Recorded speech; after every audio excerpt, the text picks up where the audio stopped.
It's in every kitchen, sprinkled on eggs, mixed into soups, added to meats and sauces around the world. Black pepper, the king of spices, is so common today that we rarely think about where it comes from. But what if we told you that this everyday seasoning actually starts as a green berry?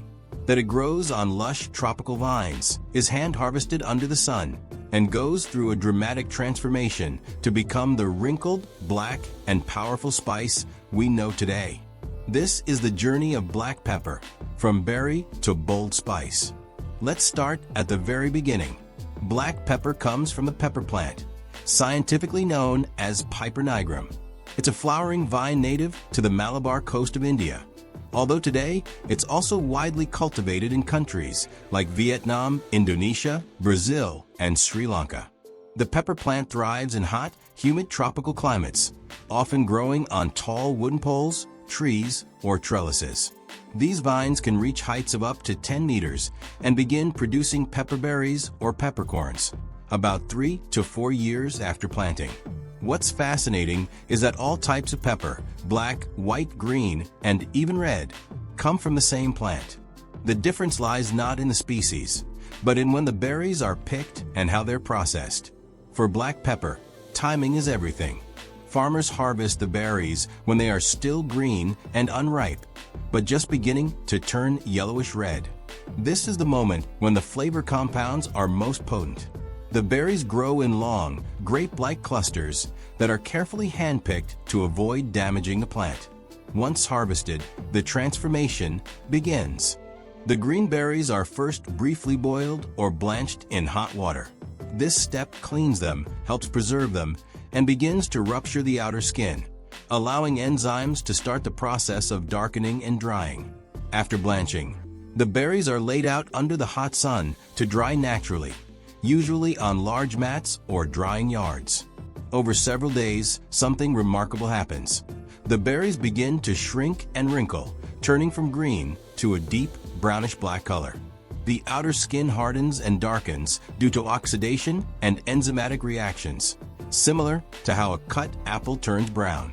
This is where the intense, sharp aroma and deep flavor of black pepper begins to develop. The wrinkled surface is a signature of quality, not a flaw. The drying process also concentrates the essential oils and compounds inside the peppercorn, including piperine, the active chemical that gives black pepper its signature spicy bite and warming sensation on the tongue. Once fully dried, the peppercorns are cleaned, sorted, and graded by size, color, and density. The larger and darker the peppercorn, the more aromatic and valuable it is. These top-grade peppers are often exported whole, while lower grades may be ground into powder or used in spice blends. At this point, the black pepper is ready to be packed and shipped to markets, stores, and kitchens all over the world. But what makes black pepper so powerful and popular?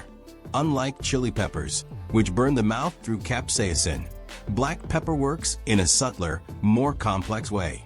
The piperine in black pepper activates your taste buds and stimulates nerve endings, especially those that sense heat.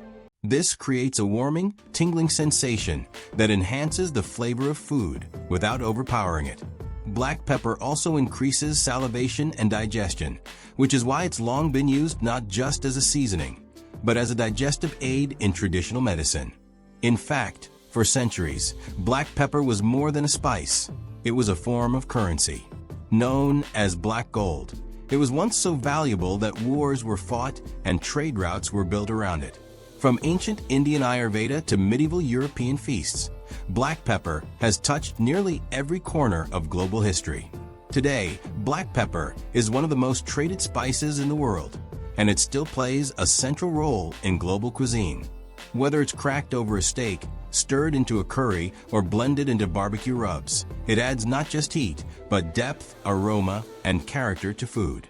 But even with modern machinery and global trade, black pepper remains surprisingly handcrafted. In many places, it is still harvested by hand, sun-dried, and sorted manually, a tradition passed down through generations of spice farmers. So the next time you reach for that pepper grinder at your dinner table, remember, you're not just adding spice. You're tasting the sun-dried fruit of a tropical vine shaped by time, weather, and tradition. A journey that began on a steamy farm under the equatorial sun and ended in your kitchen. From berry to bold flavor. That's the story of black pepper. Thanks for watching. Please like and subscribe for more.